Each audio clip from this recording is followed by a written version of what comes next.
Hello there monsters and men, ladies and people, and welcome to Recharging. This is the Opel, or if you live in England, the Vauxhall Corsa-e. And in my opinion, this car might be one of the best value EVs that you can currently buy, purely looking at its specifications and its price. Because with a starting price in the Netherlands of 30,000 euros, this car sits at the lower end of all current EVs available. But is it actually good value? That is what I'm going to find out. Opel is currently owned by the same company that owns Peugeot, Citroën and DS. And therefore this car shares a lot of tech with, for example, the Peugeot 208, but also with the DS3 Crossback. Why I am interested in the Corsa-e is because this is actually the cheapest car that is based on that platform that those other cars are also standing on. One thing that you notice when you look at the exterior of the Corsa-e is that it looks a lot less flamboyant and more down to earth than, for example, that Peugeot 208 and DS3 Crossback. Don't get me wrong, I don't think this is a bad looking car. I actually quite like the looks of this car. It's just a lot more, well, again, down to earth than those other cars. And the same applies to the rear. Don't get me wrong though, I do think that the rear of this car looks good. It just looks less fancy than, for example, a Peugeot or a DS.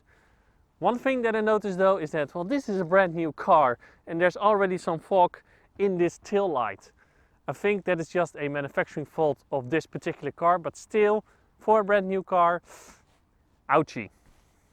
If you open up the boot of the Corsa-e, what you will find is a boot space of around 270 liters, which is actually 40 liters less than that of the internal combustion engine version.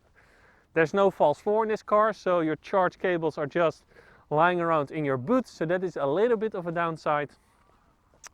If you put down the rear seats though, you won't get a flat floor because you don't have a false floor, but you will have a boot space of around 1000 liters.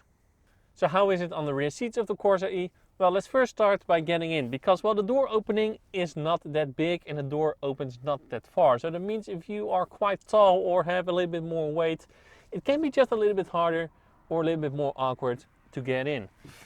Once you are in though, quality wise, well, everything is hard plastic. Even your armrest is hard plastic, which is a real bummer, because if you lean your arm on here, it might get a little bit hurt. So yeah, why not only have a soft armrest? That would have been nice. What about space though? Well, the seat in front of me is in my typical driving position. I am 1 meter and 85 centimeters and I have just enough knee room. Headroom is okay, but not plenty. So yeah, people taller than me might have difficulties sitting in the back of this car. What if you want to sit here with 3 persons? Well, 3 children is okay. 3 adults, it will be uncomfortable, and that's because, well, it is quite narrow here, so you will be stuck like this. And also there's a hump in the floor where the batteries are partly located. So yeah, it will not be comfortable. You do have nice and deep footwells though for these 2 passengers, so you can nicely shove your feet under the seat in front of you. And besides that, there are 2 USB ports here to charge, well, whatever you want, but there's no center armrest. So the same thing that applies to the exterior also applies to the interior. So it's not as fancy as a Peugeot or DS, but it doesn't have to be. And in this case, in my opinion, it's actually a good thing. If we start with the build quality, well, Opel, Peugeot, they all make cars like forever. So the build quality is just good, nothing to complain. You can clearly see though in some cases that this is the cheapest car available on this platform. For example, the quality of the materials. Here on the dash it is soft touch, but overall it is hard plastic. Of course, you also have different level of plastics, and these are actually quite nice plastics, and it all feels sturdy and rock solid, so nothing to complain there. But also even on the door here is hard plastic. We also have to keep in mind this is a B segment car, but here is some nice leather. You do have a soft armrest. It's not the softest, but it is better than in the back. And you also have some black gray metallic strips here and also here on the dash. So overall, quality, look, it's all fine. What is a little bit cheap though is the screen in front of the driver. And that is because, well, they did not even try to fit a screen that fits in the normal instrument cluster. So what you have now is just a square screen that is filled with some plastics on the side to fill it up. It just looks a little bit cheap. Then what about the storage spaces here in the car? Well, you do actually have a big and deep glove box, but besides that, it's not great. You do have a pad here for your phone. This one has wireless charging. Normally you can store your phone here. You do have two cup holders, but they are quite small. You do have a little storage space on your armrest, but that one is also quite small. And also the door pockets are not the largest. So yeah, storage space, again, it's not great. So what about the infotainment system? Well, it is the same system that is used in a lot of Peugeots, Citroëns, and in, for example, the DS3 Crossback. So what does that mean? That means it's not the most intuitive system in the world sometimes to use. It's not the fastest, not the most responsive, but it is good enough.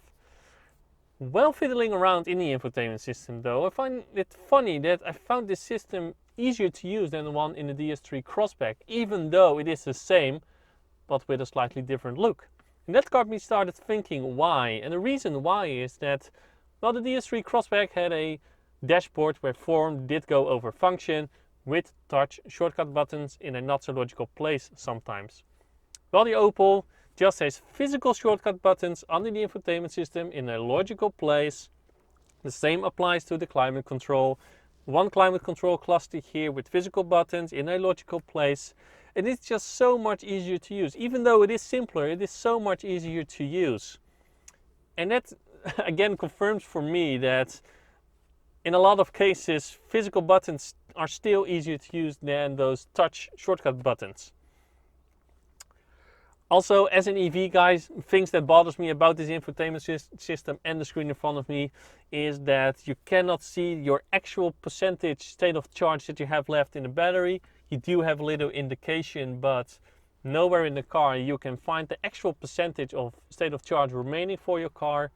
And also, you cannot set your charge limit. So I cannot, for example, set that I want to charge the car to 90% if I don't need the whole capacity to save the battery. As an EV guy, that bothers me a little. The Corsa-e has a 136 horsepower engine with 260 Newton meters of torque. With that engine, it can do 0 to 100 in about 8.1 seconds, and the car is actually limited to 150 kilometers an hour. Funny thing to know though is that if you want the quickest Corsa out there right now, you have to go for the EV. So pick the EV. It's better. So the Corsa is quick, but it doesn't always feel that quick. And that is because, well, the power comes very gradually. When you put your foot on the accelerator a little bit, it builds up very gradually, and it's actually very smooth and very comfortable. Where in a Tesla or in a Hyundai Kona, when you put your foot on the accelerator, you have instant power and you go. But this feels, again, very comfortable. Don't get me wrong, if you drive on lower speeds, maybe if the road is a little bit wet and you floor it, you will get wheel spin. But overall, it is a very comfortable acceleration that you get from this car. What about battery and range? Well, this car has a 50 kilowatt hour battery pack. Of that 50 kilowatt hour, 45 kilowatt hour is usable. And with that battery pack, the WLTP range is 330 kilometers. But you probably won't make that. No. When you drive mixed traffic, so in town on the highway, you can expect around 275 kilometers of range. But if you drive only on the highway at around 100, 110, the range will drop to 250 kilometers. And if you drive even faster than that, if you drive 130 kilometers an hour or more, good luck to reach 200 kilometers of range. So yeah, overall, the range is enough for, well, I think almost everyone, but the products of the PSA group, so of Peugeot, Citroën and DS, this drivetrain is not the most efficient drivetrain in the world. So what if the battery of your Corsa-e is empty? Well, as standard, the Corsa-e comes with a single phase onboard charger. So that means it can take a maximum of 7.2 kilowatts. But on a 3-phase 16 amp charger like this one, then the Corsa-e will only take up to 3.2 kilowatts. And then filling up from 0 to 100% will take you about 15 hours. Now, what I would recommend, and which you must do it, take the 11 kilowatt 3-phase onboard charger, because then the car will take 11 kilowatts from the charger behind me, and then filling up from 0 to 100% will only take you about 5 hours. So it greatly reduces charging time. What about fast charging then? Well, this car can take up to 100 kilowatts, and that's actually quite a lot for this battery size.